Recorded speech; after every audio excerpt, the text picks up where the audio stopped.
So, good afternoon, and thank you very much for coming. Of what I understand, and basically at least of what I have read, the problem of having 4 lectures without the students that should be present as a rule, it's slightly like with the blind dating.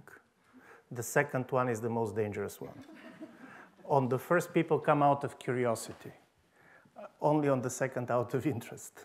So I'm very much grateful for you doing this. And what I'll do basically is, in the beginning, very briefly, I'll try to summarize the argument of the first lecture in order to kind of make it clear what I want to do, and then basically continue with, sorry for, so now I'm done. So listen, it was in 1953, after the anti-communist protest in East Germany, the Union of the German Writers came with a public position saying that basically the government is very much disappointed by the workers who didn't behave in the way they should have. And then Bertolt Brecht, who was a communist himself, wrote a famous poem called Solution. And he said, if the government is so disappointed by the people, is it not a good idea, the government, to dissolve the people and to elect the new ones?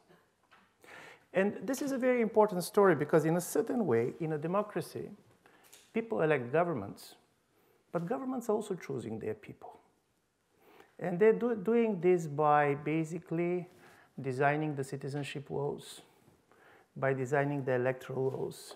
So Brecht is going to be probably surprised to understand that electing the people is not such an extraordinary idea than he believes. And secondly, this idea starts to be kind of a much more tempting and much more interesting in a moment in which you have a big population changes. When people move a lot, and also basically when you can see also major changes because of certain demographic dynamics. Why I'm saying this? Because paradoxically, the Brechtian acid remark is the methodological starting point for what I'm trying to do with this analysis, basically of the power and the politics of demographic imagination in Europe. I'm interested how governments elect people. And my starting point is that one of the most important ways to distinguish between liberal and illiberal governments in Europe is not simply trying to follow certain type of governing practices, basically violation of media, or basically trying to see what they're doing on the level of political practices, which is very much done when it comes to countries like Hungary and Poland. My argument is that the difference between liberal and illiberal regimes in Europe is the idea between two different ideas of what kind of people do you want to elect. And the most important about the illiberal regimes is that for them the most important is to keep the ethnic nature of the body politics. I'm saying of the body politics, not of a society. People normally believe that in Eastern Europe, basically countries are very close to any type of foreigners and migration. This is not the data. The European Union member states that got most labor migrants before the COVID crisis was Poland. 2 million, basically Ukrainians are now working in Poland. There were even around 20,000 Pakistani, as Muslim as you can get. These people are allowed to work. I do believe that they're going at some point to use their social rights. But what is very unlikely in the way you basically see how the government is framing its policies is that they're going to have the voting rights. So in a certain way, paradoxically, Central and Eastern European governments, for the moment, are very much replicating what Germany did in 60s and 70s, trying to basically treat people as guest workers. So making these distinctions between liberal and illiberal governments is going to help me to try basically to discuss the problem of the politics of demographic imagination in Europe. So from this point of view, unlike the previous debates, in politics between left and right, about the size of the government, the nature of the government. It might be one of the best ways to show the difference between this type of regimes is on the example of one restaurant in Vienna that our family likes to visit quite often.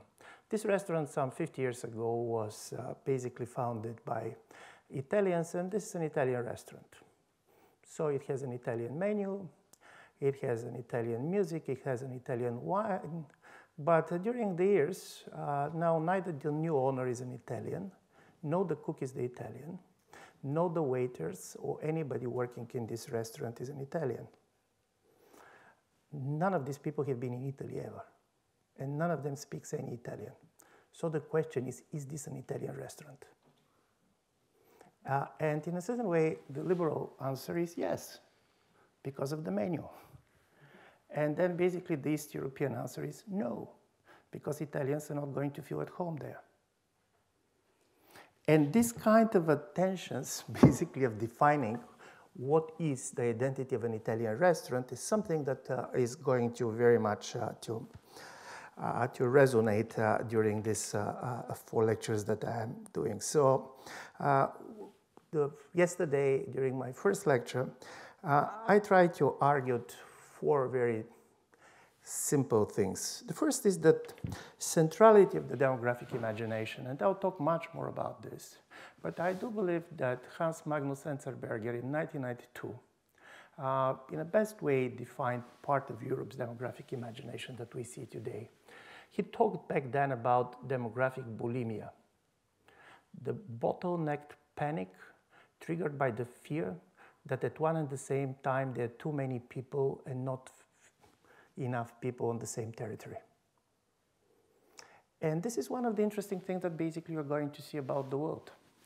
If you go and look at some of the non-European parts of the world, particularly in Africa, in part of Asia, by the way, Europe is not the only one which is aging and depopulating, and I'm going to touch on this, you're going to end up with a country where 80% of the population is younger than 25. And then you're going to come to countries, most of European countries, where only 20% of the population is younger than 30. So this story of that at one and the same time you have too many people, the Klassian Malthusian fear of too many people, and on the other that they are too few, and basically, and this is typically East European, this is not simply that you have a low fertility rate. You have a low fertility rate and out-migration. People and historians are going to make it much more convincingly than me that the East Europeans have been always emigrating. It's enough to go to the big American cities to see how many East Europeans you have. But this is one thing to have your kids immigrate when you have 6 kids and when you have 1 kid. The impact is very different. The structure is very different. The second thing that I was claiming was that because of this centrality of the demographic anxiety in the way particularly illiberal regimes are trying to justify their policies, the East-West divide in European Union is much more central than many of the other divides that we see, and I had the possibility to talk about this yesterday. If we talk about political attitudes, East-West divide is not the major divide in European Union. The major divide is between urban areas and rural areas. If you go on the surveys, if you go on the voting patterns, you're going to see this. But the difference is that unlike this divide, which is not so easily presented on the level of the states, in the case of Eastern-Western divide, you basically have not simply illiberal parties or illiberal attitudes, you have illiberal regimes. And why, for example, the divide between South and North of Europe, which was very clear during the financial crisis, was a policy divergence. Now you have, in a certain way, regimes divergence. And this is a critical issue because this also faces one of the critical questions that we should ask when people talk about the disintegration for European Union. And the question is, what is disintegration? Jan Zelonka, Oxford professor, had these very important observations that while we have dozens of theory about European integration, we never had a really serious discussion what is European disintegration. Is disintegration if 3 countries leave the EU? Or what about 5? Is, for example, Britain living a disintegration? Or what is going to happen if nobody is leaving, but the nature of the political regime is changing? If the nature of the liberal order is changing, can European Union be a union of liberal and illiberal states and being the same union? So from this point of view, the very definition of disintegration very much touches on the problem of what we're talking about when we talk about East-West divide. And secondly, talking about East-West divide, on the previous lecture, one of my arguments was that in order to understand why in the eastern part of Europe you're going to have this type of a difficult political regimes, it's quite important to try to see how the ethnic maps of Europe has been changing during the 20th century. And the example that I offered was that if you go in the year 1900 and you're going to try to see how diverse in ethnic terms the populations are, you're going to be surprised to see that really the most diverse place was Central and Eastern Europe. This was basically the Habsburg Empire, countries that have been part of the Habsburg Empire and countries that were part of the Ottoman Empire. And places like the European North, but also France, Germany, have been much more ethnically homogeneous. But then came the 20th century. And in the 20th century, several different things happened. One is that state starts moving. There is a famous story about an old man who was born in the year 1900 in a small Macedonian village and who died 100 years later. This person never left his village, but he managed to be the citizens of 5 different states. So states have been traveling to him, but then also people have been traveling. And some of the people have been traveling because this was their choice, but most of the people in the 20th century have been traveling for totally different reasons. And the idea of the exchange of populations, the expulsion of populations that started with the World War I and the Lausanne Conference in the 1920s is critically important because in the interwar period, minorities have been framed, even by the liberal scholars, as a threat to the state viability. It is interestingly to see that all this protection of minority legislation, and I'm afraid because I'm speaking here in front of professionals on this, but it was very much, they have been targeting particularly the newly born East European states. And the story was exactly because the minority should be protected, because they have been in danger, and they have been in danger because all these nation states have been really dreaming for ethnic homogeneity. Particularly, interestingly enough, after World War II, the idea of ethnic homogeneity was not supported simply by the nationalists. I have here a quote from the Polish communist leader, Mr. Gomulka, who said, ethnic homogeneity is the only guarantee for the sustainable state. It is not by accident that Gomulka, who, as you know, was perceived as the national communist in Poland, was very popular because he was the minister in charge of expelling the Germans. So he was the one that basically proved his national legitimacy, while, as you know, in Poland, the communists were very much being suspected because of their loyalty to the Soviet Union. So this story and this idea of ethnic homogeneity is critically important because now for East European countries, and this was something that I also tried to argue yesterday, most of these countries have never, not most, all of them have never been empires. They have been always come into being as a resisting empire, as kind of classical anti-colonial movements. And what is important in this distinction is that for many former empires, France, for example, diversity is also a sign of glory, the sign that your ideas travel, the sign that you're changing others. For East Europeans, diversity was mainly about threat. So now, in order to join the European Union and basically to reconsider, in a certain way, East European society should relearn everything that they have learned during the 20th century. The major lessons that have been given to them basically have to be taken in a different way.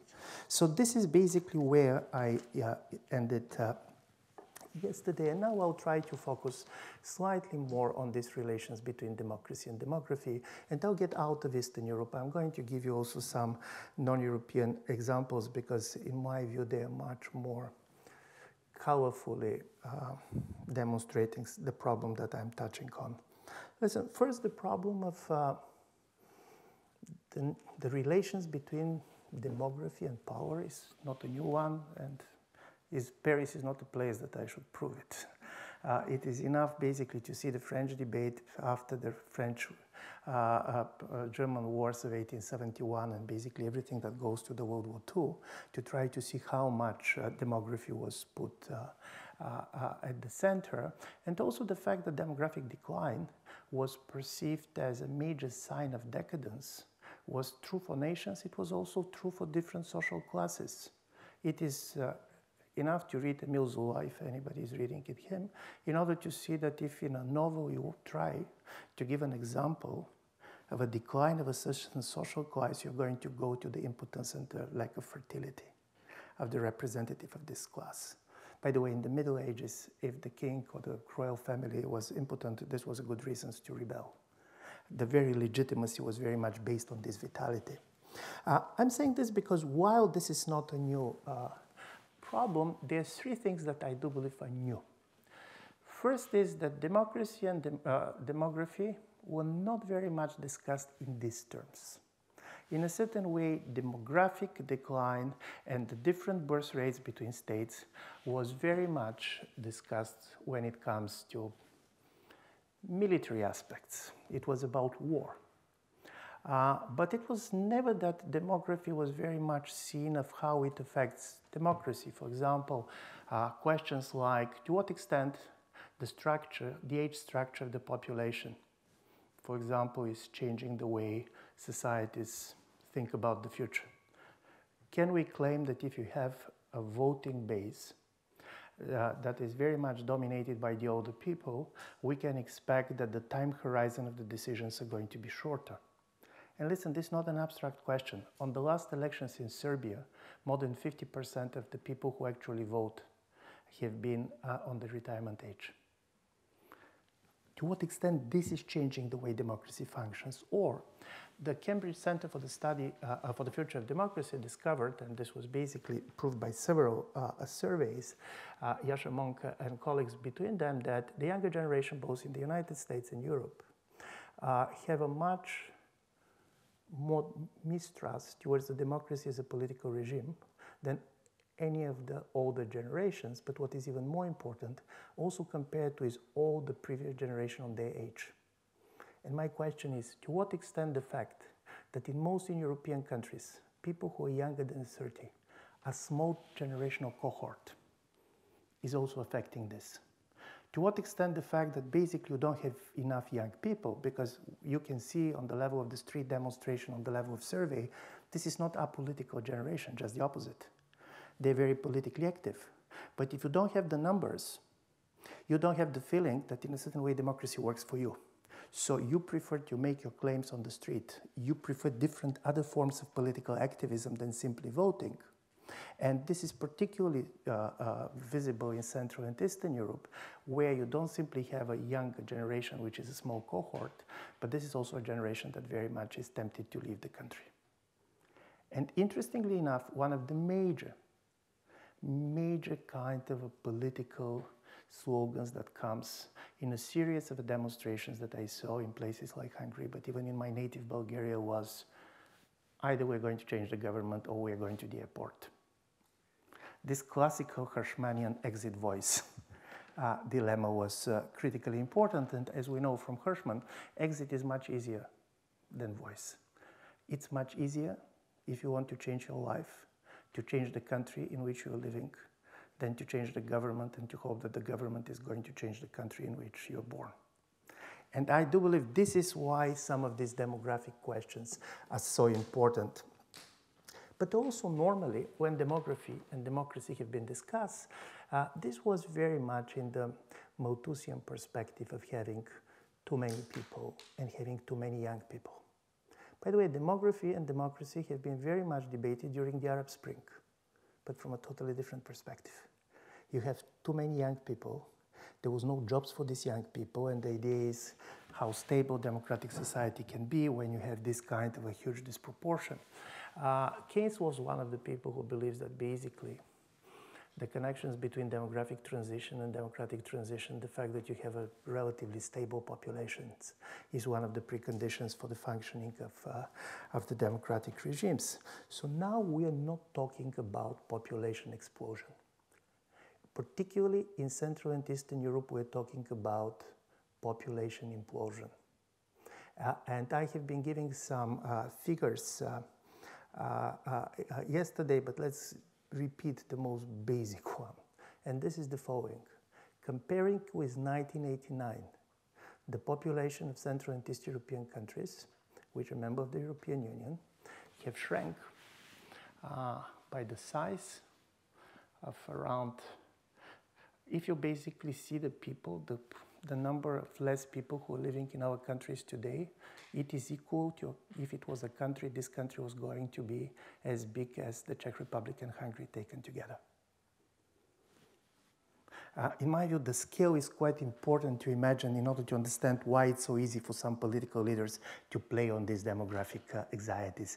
It is something that people experience. This is something that basically is very much real.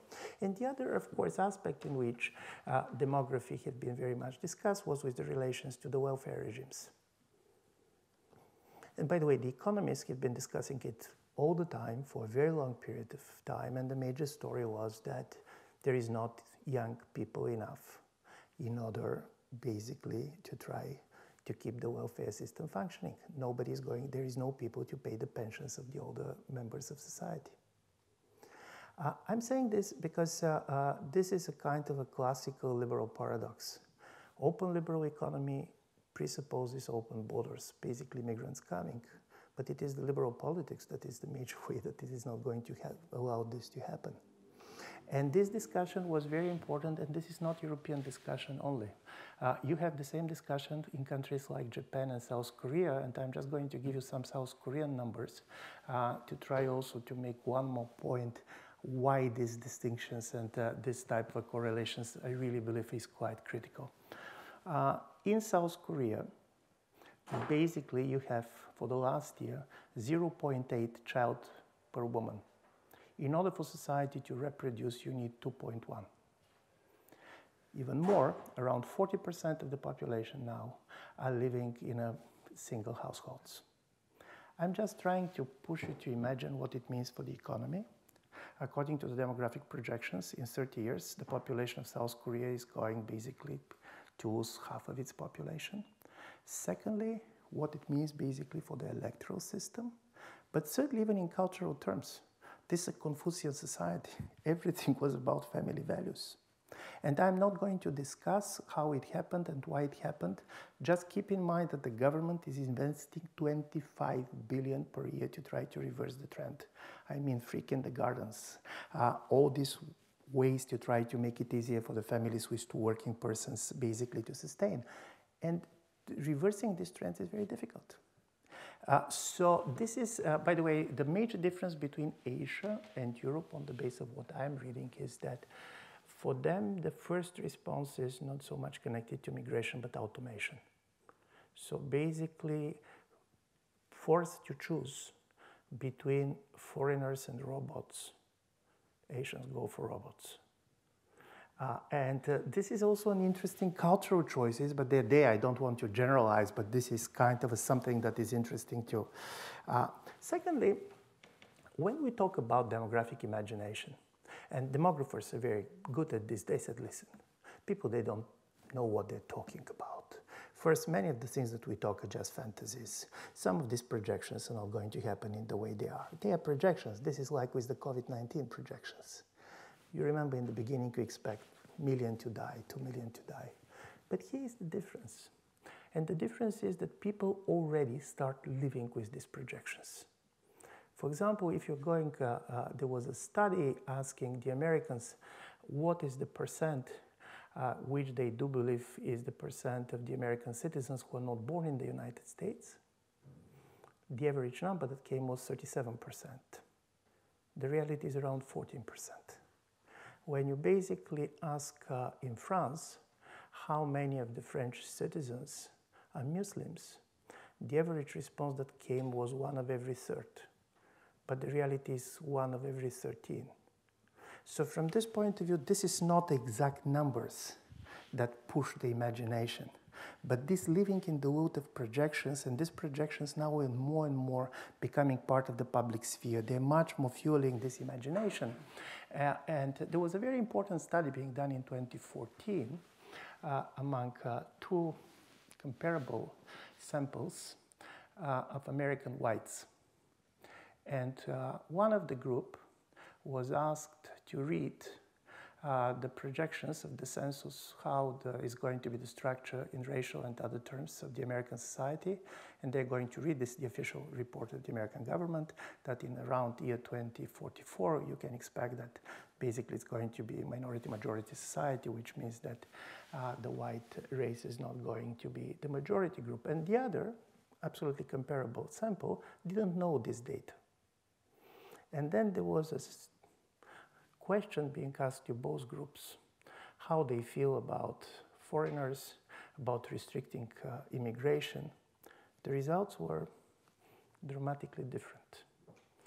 People that have been given to read the census report have been much more restrictive when it comes to immigration and much more hostile when it comes to minority.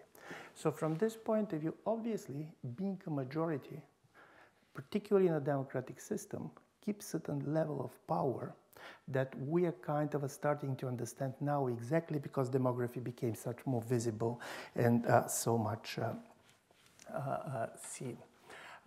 The famous American Indian scholar, Appadurai, has a book which is called The Fear of Small Numbers. And he's asking, in my view, extremely interesting question. This was in the context of war on terror. And he said how it happened that very small minorities can fuel such type of a hatred and genocidal kind of impulses in a society, while we're talking about the groups which are 3% of the population, 4% of the population. Why? And his argument is, the problem with the minorities is that they threaten the idea of the wholeness of the majority group, but secondly, they reminded the majorities that they can be minorities too.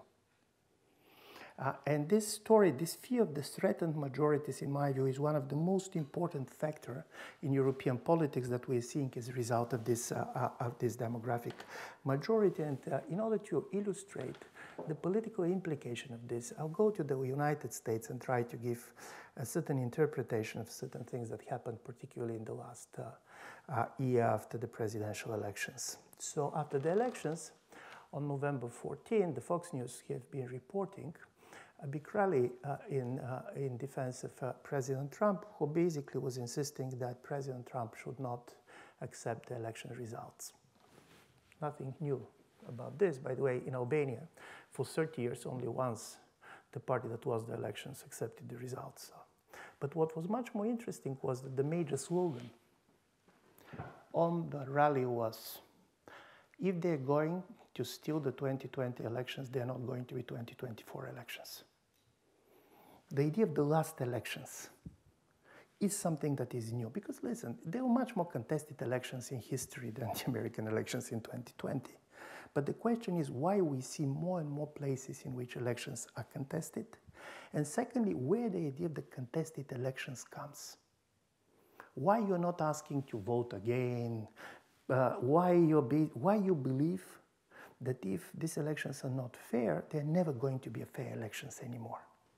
I'm saying this because in the democratic theory, and Adam Przeworski, more than anybody else, has contributed to this debate, there are 2 major reasons why the losing party accepts the result of the elections. You probably remember that Przeworski comes with this very minimalist, but in my view, very important definition that democracy is a political regime basically based on uncertainty, institutionalized uncertainty, in which the governing party can lose elections and after losing, leaving power. So you have 2 elements. You can lose elections, and after losing elections, you're leaving power. Why the governments are ready to leave power? And the theory makes two arguments, which basically are now a commonplace among the democratic theories. First is that the losing power, the governing power losing elections, you're ready to go into opposition, because in democracy, when you're losing, you're not losing too much. You're not going to lose your freedom. You don't go to prison. You're not going, like Russia, basically to go to a concentration camp. So from this point of view, losing is there. But secondly, because you know that the next time you have a very good chances to win. And the chances to win is also very much based on a psychological observation that comes from Clausewitz. And Clausewitz basically believes that there was this very strong instinct for revenge and retaliation, which comes with any defeat, which makes the defeated army much better prepared for the next one. So psychologically, you believe that, okay, I'm going to lose these elections, but I am in a good position to win the next one. Why then? Basically, the President Trump and his supporters are so reluctant to do it. And the major argument is, and this was very well articulated by President Trump during his 2016 campaign, is when he said, listen, we cannot lose these elections, because if we're going to lose these elections, we're never going to win again, because the Democrats are going to give voting rights to all these migrants coming from outside who are going to vote for them. So his major argument was the Brechtian accusations that the government is going to elect a different people, and that the major criteria in which a citizenship is going to be given is for whom they're going to vote. So strangely enough, the problem with migration is not any more the economic problem, they're going to take our jobs. And it's not even the cultural problem that they're culturally different than us, but they're going to constitute a different permanent minority. So in the Republican discourse, the elections are fraud, not because there were irregularity on the voting, but because the wrong type of people have been allowed to vote. And I do believe this is critically important, and I'm going to give you one historical argument why this power, not of just foreigners coming, but foreigners who are going to have a political power coming, explains one of the interesting kind of long-term trends in the American history. In America, there was 4 moments in which there was a strong nativist backlash, political backlash against immigration waves. People believe that there are too many people coming, and secondly, they believe that the ethnic groups from which people are coming was changing. Normally, migrants are quite ready to tolerate other migrants coming if they're coming from their own group. So 4 times, basically, nativist parties have been formed and in American history have been voting for restricting migration rights on the basis of this. There was one group against which there never was a backlash, and it was the black slaves. Not because they're culturally close to the major population, not because people have a special kind of affinity for them, but because they didn't threaten power, because they come without political rights, and the idea that they're going to get the political rights when they were coming was totally out of question. I'm saying this because this aspect of demography not as a movement of people and change of population, but of change of electoral bodies, is something that is central for me in trying to basically argue why this is so important for the democratic politics, and this is why Trump's basically fear that the body politics is going to be changed. We are never going to win again, and this is why we cannot accept the election results is critically important. By the way, based on the reality of the political process in the United States, it's not the demographic shift, but the demographic determinism that came with Trump, that is now is hurting Republicans more than anything else. Just 20 years ago, the same Republican Party, under George W. Bush and his major political strategist, Karl Rove, was very much convinced that the inflow of new migrants, particularly coming from Latin America, is the way to create a new Republican majority in the United States that is going to stay forever. And the argument which they made in order to claim why this is the case was the following. The Latin American migration, the Latinos coming from Central from Central America and from Latin America, most of them are Catholics. They're much more conservative in social terms. If you go on the opinion polls, they're going to see that on issues like abortion, they're much closer to the Republicans than to the Democrats. Secondly, when they emigrate, some of the first states in which they end up and where they're socialized are Republican states, like Arizona, like Texas. This is where basically they learn American politics. And during the 2000 elections, basically, and then 2004, George W. Bush got almost 40% of the Latino vote. And what is critically important, and you're going to see it, in my view, very much central for the next round and cycle of elections in the United States. The fight for the Latino vote is, interestingly enough, because the Republicans can offer to the Latinos one thing that the Democrats cannot. They can offer them the status of being white. And according to the studies, 2/3 of the Latinos living in the United States prefer to be considered white than having their special identity. So I'm saying all this because I'm trying to make a point that this is not simply the movement of population. This is how political parties read it, interpret it, and justify it. That is driven. Demographic imagination is not a natural imagination. It is ideological imagination.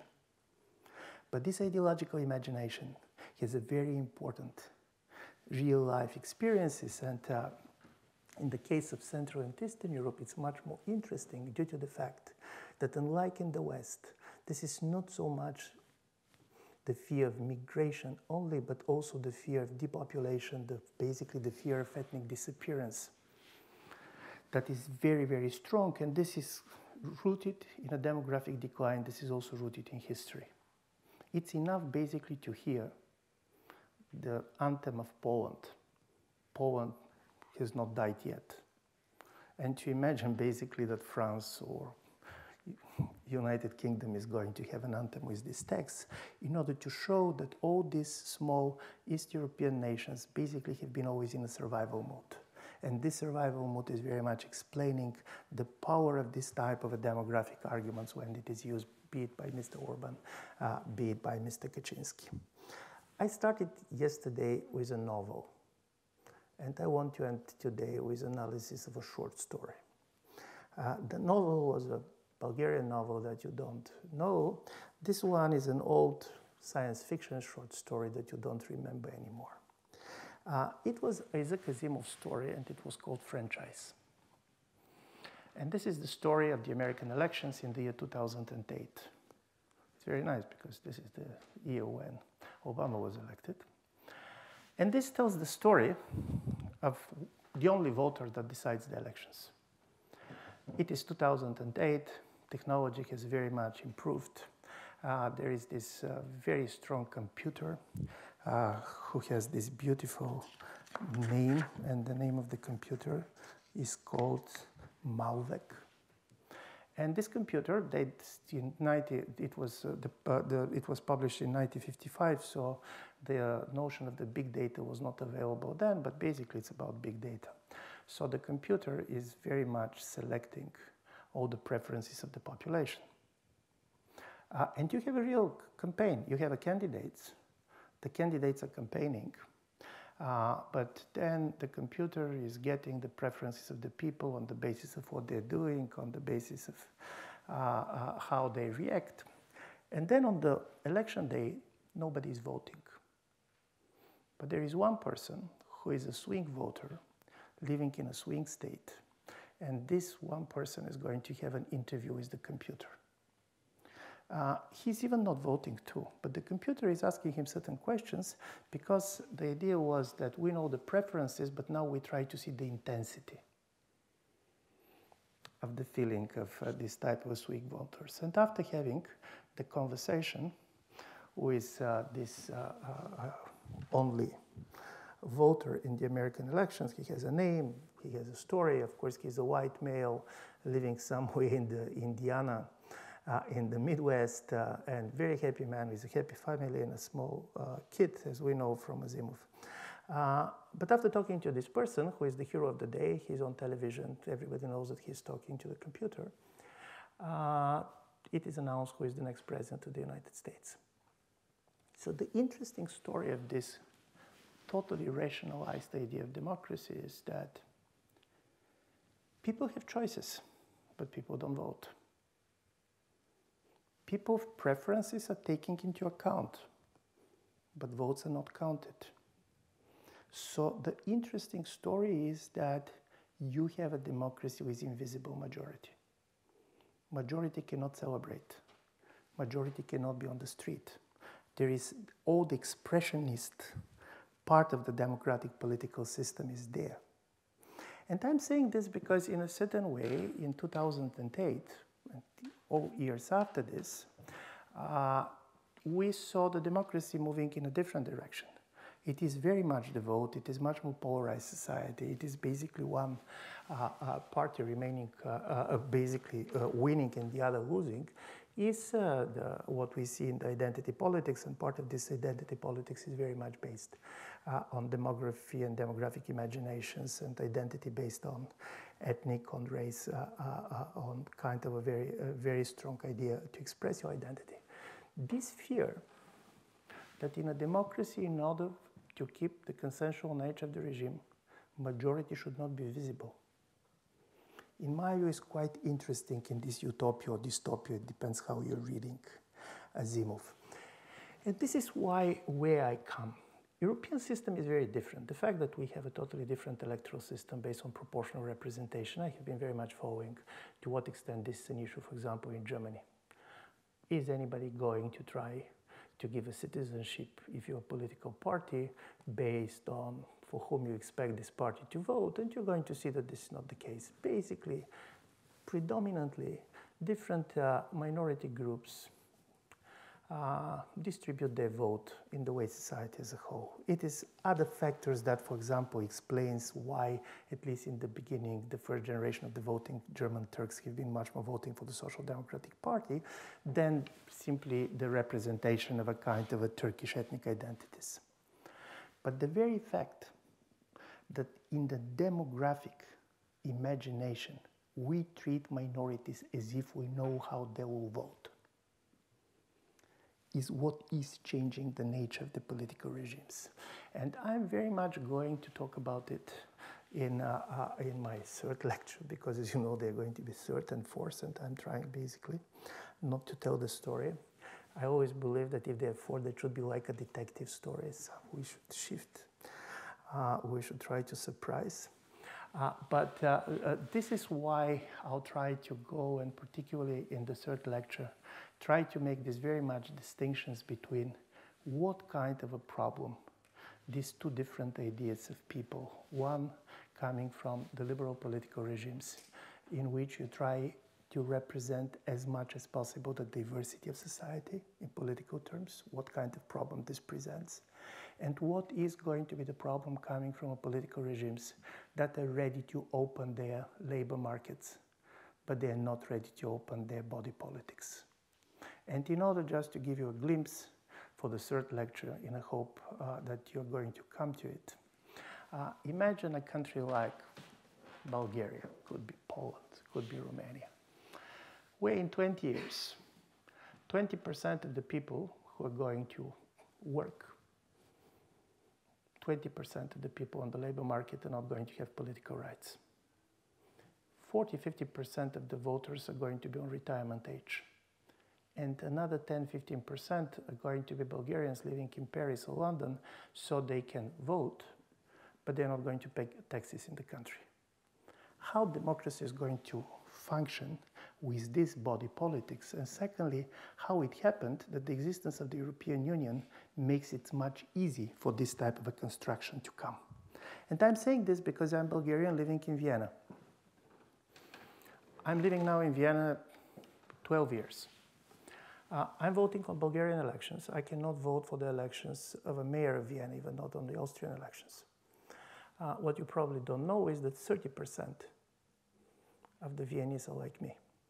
So strangely enough, people are not losing their right to be part of a democracy, but in most of the cases, they're not always voting in the places in which their major activity is.